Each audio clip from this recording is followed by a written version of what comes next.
Of করে আবার on করে দিবেন। অন করে দেওয়ার সাথে দেখেন SREX টপিক LCD ডিসপ্লে।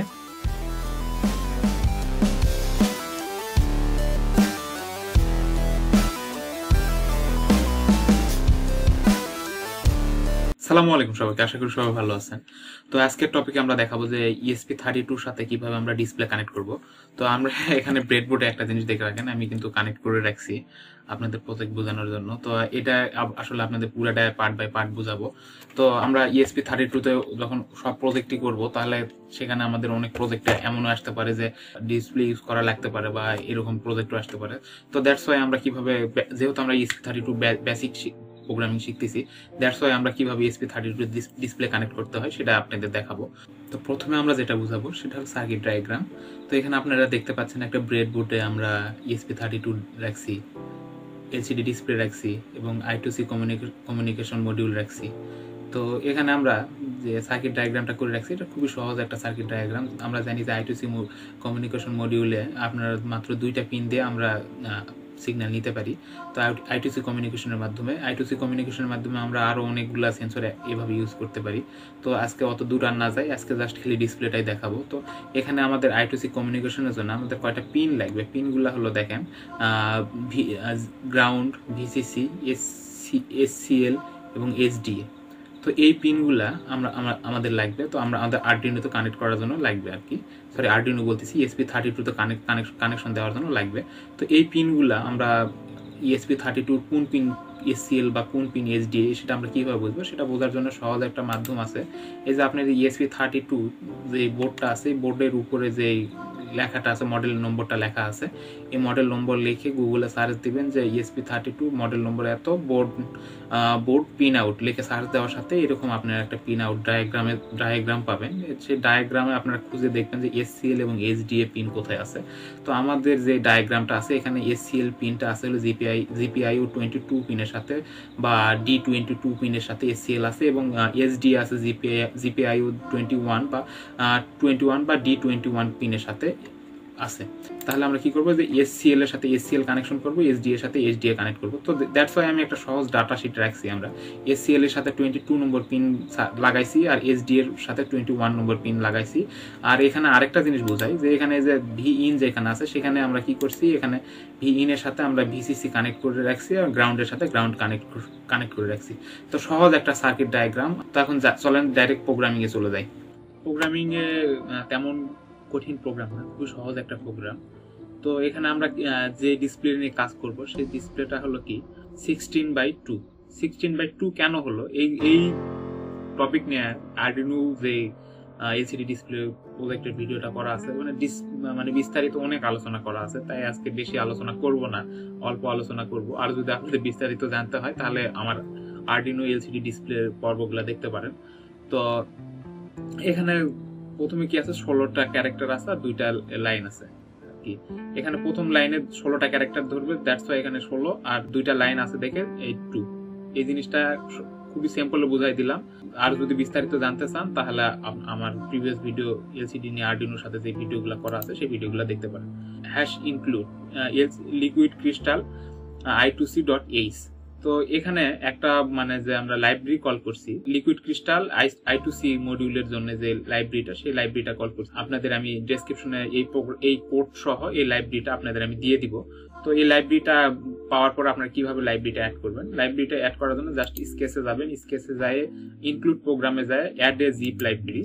তো এখানে যাবেন, যাওয়ার পরে আপনাদের যে লাইব্রেরি ফাইলটা আছে সেটা আপনারা খুঁজে বের করে দিবেন। তো আমার লাইব্রেরি ফাইলটা আছে হলো এই ফোল্ডারের মধ্যে, দেখেন এই ফোল্ডারের মধ্যে দিয়ে এখানে ওপেন করে দেওয়ার সাথে এখানে লাইব্রেরিটা ইনক্লুড হয়ে যাবে। যেহেতু আমি এর আগে ইনক্লুড করছি, দ্যাটস ওয়াই আমি আর ইনক্লুড করতেছি না।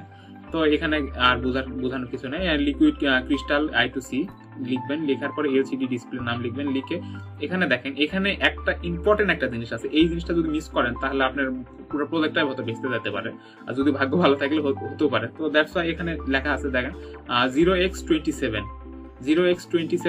16:2। তো 16:2 এটা হলো যে আপনাদের ডিসপ্লের নাম বললাম যে 16:2 16/2 আমরা ডিসপ্লেতে বুঝাই দিলাম যে এই ডিসপ্লে হলো 16/2। আর এই 0x27 এটা হলো I2c যে মডিউলটা ডিসপ্লের সাথে কানেক্টেড আছে, সেই I2c মডিউলের অ্যাড্রেস বা সিরিয়াল নাম্বার সেটা হলো এই যে এটা 0x27। তো এই I2c মডিউল কয়েকটা ধরনের হয়ে থাকে, কয়েকটা ধরনের অ্যাড্রেস থাকে। যেমন এই যে এখানে আমি কিছু অ্যাড্রেসের নাম লিখে রাখছি, যেমন 0x3f একটা অ্যাড্রেস, 0x27 একটা অ্যাড্রেস, আজকে নেট ঘাটে 0x20 একটা অ্যাড্রেস। তো আমার কাছে এই দুই অ্যাড্রেসের I2c মডিউলের ডিসপ্লে I2c মডিউল যেটা পাইছি আমি, সেটা এই দুইটা অ্যাড্রেসই পাইছি। তো আর এই 0x20 এই অ্যাড্রেসটা এর আগে কোনোদিন দেখি নাই। তো এই যে এই অ্যাড্রেসটা আছে, এই অ্যাড্রেস দিয়ে যদি প্রোগ্রাম করে আপনার সার্কিট ডায়াগ্রাম সব ঠিক থাকে, তারপর যদি ডিসপ্লেতে লেখা প্রিন্ট না হয়, তখন কি করবেন, এই অ্যাড্রেসটা চেঞ্জ করে জাস্ট কপি করে এই অ্যাড্রেসটা চেঞ্জ করে এই অ্যাড্রেসটা পেস্ট করে দিবেন।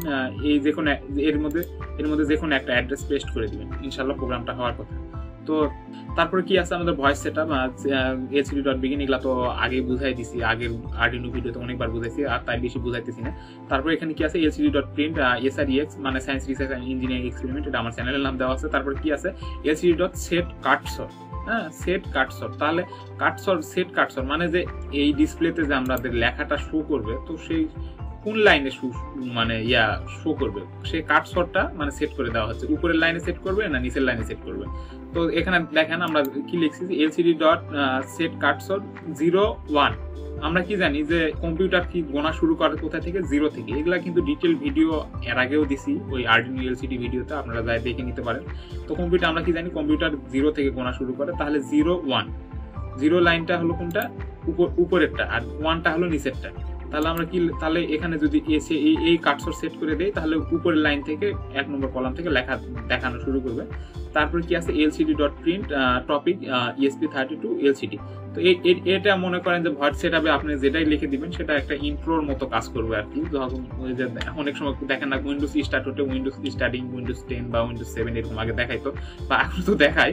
যাই হোক, ওই রকম ইন্ট্রো যেরকম দেখায় সেটা এরকম আপনি প্রজেক্টে ইন্ট্রো হিসাবে দেখাতে পারবেন। তারপরে কি আছে, ভয়েড লুপ আছে। ভয়েড লুপে কি আছে, আমরা যে এই লেখাগুলো লিখলাম, তার জন্য লেখাগুলো মিশানোর জন্য একটা ফাংশন কল করছি lcd.clear। তো এই ক্লিয়ার এই ফাংশনটা কল করে আমরা এই আগের লেখাগুলো মিশাই দিলাম, দিয়ে তারপরে কি লিখছি, lcd.print প্লিজ সাবস্ক্রাইব। তো এটা শো হবে দিছি কোথায়, 01। তাহলে কোথায় থেকে শো হবে, আমাদের 01 কাটসর মানে এই 0 উপরের লাইন, এখান থেকে লেখাটা শুরু হবে আর কি। তাহলে এই উপরে প্লিজ সাবস্ক্রাইব এখান থেকে লেখা শুরু হবে। তারপরে কি হবে, কাটসরটা আমরা সেট করে দিলাম। তারপরে কি হবে, তারপর পরের লাইনে যদি আমরা লেখা প্রিন্ট করতে চাই, তাহলে lcd পরে লিখছি দিস চ্যানেল, তারপরে আবার কাটসরটা এভাবে সেট করে দিচ্ছি। তাহলে আমরা দ্বিতীয় লাইনে কাটসরটা কিভাবে সেট করে দিছি, আমরা তো জানি যে কম্পিউটার 0 থেকে গণনা শুরু করে। প্রথম লাইনের জন্য আমরা 0 নিছি, দ্বিতীয় লাইনের জন্য 1 নিছি। ডিলে মানে কতক্ষণ লেখাটা আর কি ডিসপ্লেতে থাকবে সেই ডিলে দেওয়া আছে, আমি 200 মিলি সেকেন্ডের মতো দিছি। তারপর কি আছে lcd.clear, তারপর কি আছে ডিসপ্লেটা ক্লিয়ার হবে। তো এই হলো টোটাল প্রোগ্রাম। আশা করি আপনারা বুঝতে পারছেন, তেমন কিছু বোঝানোর নাই, জাস্ট এখন আমরা কি করব, প্রোগ্রামটা আপলোড করব। তো এখন আমরা এলসিডি ডিসপ্লেতে প্রোগ্রাম আপলোড করব। ঠিক সার্কিট ডায়াগ্রামের মতো করে এলসিডি ডিসপ্লেতে আমরা কানেকশন করে রাখছি। তো এখন আমাদের কাজ হলো যে এই এলসিডি ডিসপ্লেতে আমাদের প্রোগ্রামটা আপলোড করা।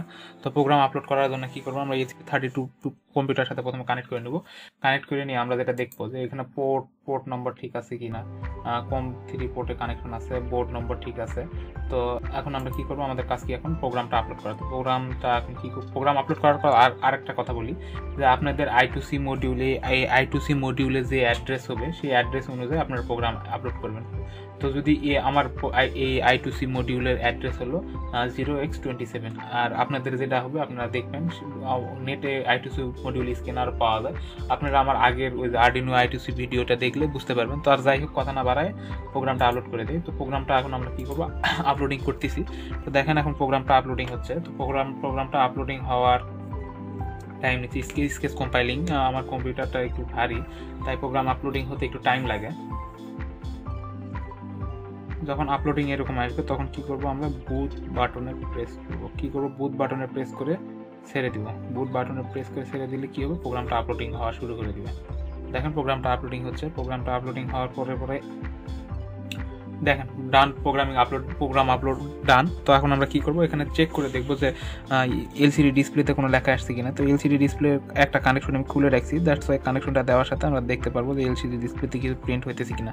এরকম উল্টাপাল্টা প্রিন্ট হইতেছে, উল্টাপাল্টা জিনিস যখন প্রিন্ট হবে তখন কি করবেন, এলসিডি ডিসপ্লেটা একবার অফ করবেন, অফ করে আবার অন করে দিবেন। অন করে দেওয়ার সাথে দেখেন SREX টপিক এলসিডি ডিসপ্লে, এটা আমরা কাটছটা আরও মাঝখানে নিয়ে আসতে পারতাম। তো দেখেন প্লিজ সাবস্ক্রাইব দিস চ্যানেল, আবার একবার অফ করে দেখাইতেছি। দেখেন কানেকশন দেওয়ার সাথে SREX topic LCD display, please subscribe this channel. তো ধন্যবাদ সবাইকে, আজকে এই পর্যন্তই। সবাই ভালো থাকবেন, দোয়া করবেন।